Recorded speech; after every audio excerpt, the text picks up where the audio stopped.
आधुनिकता की चमक दमक के मोह में इंसान जब खुद ही अपने पांव में कुल्हाड़ी मार ले तो कोई क्या कर सकता है।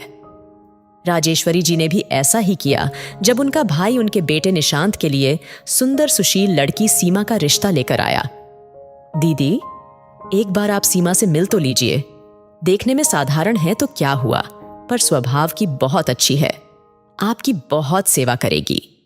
नरेंद्र ने अपनी दीदी को समझाने का प्रयास किया तो राजेश्वरी जी बोली, नहीं नहीं नरेंद्र, निशांत हमारा इकलौता बेटा है, कंपनी में बड़ा अफसर है, उसके लिए मैं कोई साधारण गवार लड़की नहीं, हाई सोसाइटी वाली गोरी मॉडर्न मेम लाऊंगी। कहते हुए उनका सिर घमंड से ऊंचा हो गया।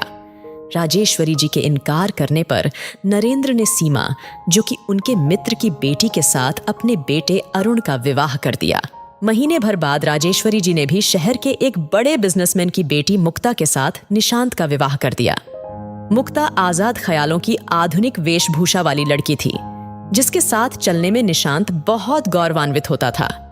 मुक्ता का उठना बैठना हाई सोसाइटी के लोगों में था, जहां महिला किसी भी पुरुष के साथ हंसने बोलने और डांस करने को अपना सम्मान समझती थी। मॉडर्न पत्नी के आकर्षण में निशांत ने इस बात को स्वीकार कर लिया। राजेश्वरी जी भी अपनी सहेलियों के बीच अपनी स्मार्ट बहू की बखान करते नहीं थकती। साल भर के बाद नरेंद्र ने राजेश्वरी जी को अपने दादा बनने की खुशखबरी सुनाई और पूछा कि दीदी, आप खुशखबरी कब सुना रही हैं? तब वह ऐंठ कर बोली, जल्दी क्या है, अभी तो बच्चों के खेलने खाने के दिन हैं। 2 साल बाद फिर नरेंद्र ने उन्हें पोती होने की खुशखबरी सुनाई। तब उन्हें ख्याल आया और बहू से हंसते हुए बोली कि अब तो इस घर में भी बच्चों की किलकारियां गूंजनी चाहिए, हमें दादी कब बना रही हो? सुनते ही मुक्ता भड़क उठी, चीखते हुए बोली, बच्चे पैदा करके मुझे अपनी फिगर खराब नहीं करनी। लेकिन बहू, वह कुछ कहती उससे पहले ही मुक्ता पर्स लेकर बाहर निकल गई। लाडली बहू की बात सुनकर तो राजेश्वरी जी के उम्मीदों पर पानी फिर गया। मुक्ता उसी दिन से घर देर से लौटने लगी।